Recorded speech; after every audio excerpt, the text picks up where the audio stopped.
All right, we're going to talk about scheduling of exams. Who goes first?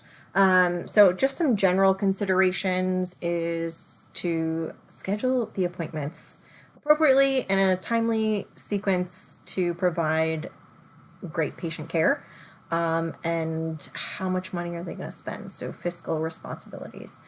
Barium studies should go last, and then ideally, if the patient can handle it, several exams in a single day so they don't have to come back multiple times. Seriously ill or weak patients may be able to tolerate only one and then have to rest in between.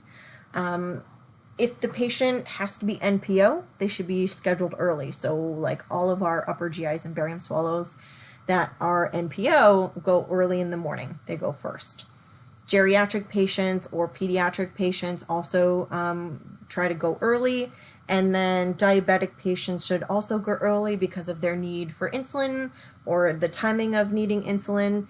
If they've been NPO, that may affect their numbers. If sedation is used, the patient must be given time at the end of the procedure to recover from that sedation. So just a general list here, and we'll go in a little bit more detail in a second. All exams that don't require contrast media will go before the ones that do. If there are lab studies that require iodine intake or uptake information, those should go ideally before any iodine contrast. Endoscopy exams should go before contrast. And then urinary tract exams, biliary, CTs, and then lower GI goes before upper GI. So here was just an example.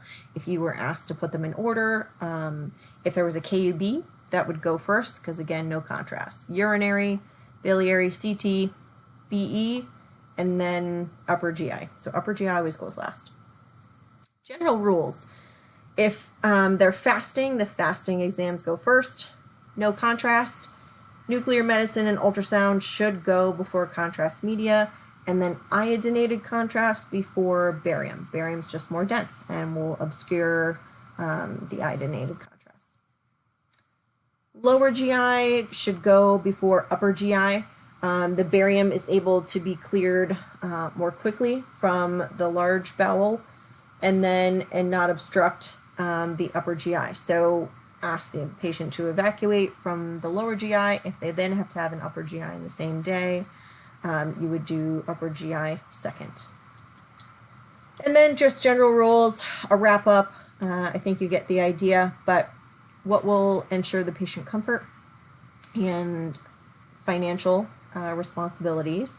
If they can handle multiple exams in one day, ideally that. If they can't, then we need to go with patient comfort. Try not to schedule exams so they interfere with each other. Barium studies go last. Sedation requires recovery time.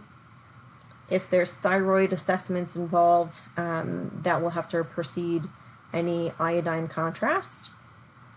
We need to also be aware of the total amount of contrast being used. If it's a series of examinations with iodine contrast, we need to know kind of how much they're having in one day also. And then just general, if they've been NPO, they probably should go first. Pediatric and elderly patients, and then diabetic patients should then. So those are just some general rules. If you're asked to put things in order, your safest bet is to always go with the things that don't require contrast. So your KUBs, your ultrasounds go first. Iodine contrast. So if they're having a urinary study, so a VCUG or a biliary study, that will go next. And then if they're having barium work, BE before upper GI. Ideally, I think that would be a lot and a tad excessive that someone would need these many studies all at once. But if that's what's being asked, then we need to know how to organize those studies. So that's just how the scheduling for multiple studies is used. Hope that helps.